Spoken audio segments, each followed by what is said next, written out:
देखिए, अगर आप किसी भी प्रकार की साधना कर रहे हैं या आप अपने घर पर सामान्य मंत्रों का जाप करते हैं, तो सबसे पहले तो वो स्थान सुरक्षित होना चाहिए और एकांत में होना चाहिए। साधना प्राय वीराने में की जाती है, जिसे वो कार्य सिद्ध होता है। लेकिन किसी भी प्रकार की साधना, किसी भी प्रकार का मंत्र जप, जो मैं आपको ये नियम बताऊंगा, इन नियमों का पालन करते हुए कार्य पूरा करना है, अच्छा लाभ मिलता है। देखिए, जप काल में कोई आपको अनुभूति होती है तो उस अनुभूति को आपको गुप्त ही रखना चाहिए। किसी दूसरे तीसरे व्यक्ति से चर्चा कभी नहीं करनी चाहिए, उससे वो कार्य बाधित हो जाता है। आपके द्वारा जो भी मेहनत आप करते हैं उसमें आपको उसके बाद लाभ नहीं मिलता है अगर आप किसी दूसरे व्यक्ति को बता देते हैं। जब वो कार्य पूरा हो जाता है तो आप अपने गुरु से जो भी आपको अनुभव प्राप्त होता है वो बता सकते हैं। देखिए, इसके अलावा साधना मंत्र जप से पहले आपको अच्छे योग्य गुरु से दीक्षा अवश्य लेनी चाहिए। उनके सानिध्य में, उनकी साक्षी में ही कार्य करना चाहिए किसी भी प्रकार का मंत्र जप।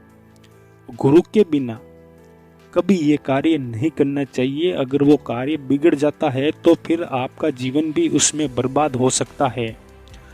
तो गुरु की साक्षी में ही ये कार्य करना चाहिए, उनके सानिध्य में ही आपको किसी भी प्रकार का मंत्र जप या साधना करनी चाहिए। इसके अलावा जप काल में आपको सात्विक और शुद्ध और कम भोजन ही ग्रहण करना चाहिए। भोजन बिल्कुल सात्विक होना चाहिए, शुद्ध होना चाहिए।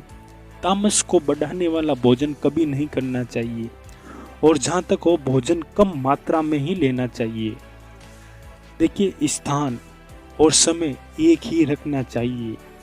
किसी भी प्रकार का मंत्र जप साधना में स्थान एक ही होता है और समय एक ही निर्धारित होता है, उसी समय वो कार्य करना चाहिए।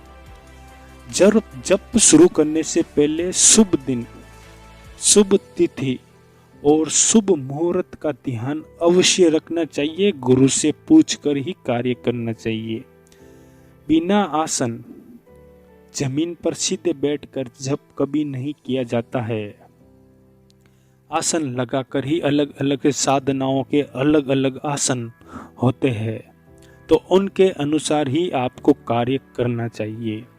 देखिए, जप के समय किसी से भी विचारों में बोलकर बात नहीं करनी चाहिए, सर हिलाकर बातचीत नहीं करनी चाहिए। संकेत के रूप में आप अपना हाथ उठाकर कोई संकेत देते हैं, वो भी नहीं किया जाता है। आपका जो मन होता है, बुद्धि होती है, वो विवेक रखकर जप के प्रति आपको पूरा ध्यान रखकर कार्य करना चाहिए। अगर आप दूसरे व्यक्तियों के प्रति गर्दन हिलाकर बातचीत करते हैं और साथ में मंत्र जप करते हैं तो किसी भी प्रकार का लाभ नहीं मिलता है। एक प्रकार से आपका जो बुद्धि का विवेक होता है वो उस समय भटक रहा होता है, तो उसे नियंत्रण में करके ही ये कार्य करना चाहिए।